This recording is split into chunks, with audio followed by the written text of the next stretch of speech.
الحفل المبارك نواصل معكم وبكم فقرة برنامجنا الترحيبي هذه الليلة لنصل بكم إلى القصائد الشعرية والتي سيمثلها في هذه الليلة شعراء مميزين تميزوا بصياغة الأبيات روعة وتنظيما.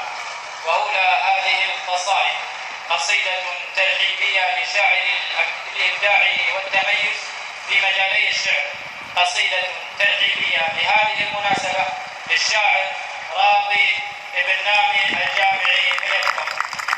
عليكم ورحمة الله وبركاته.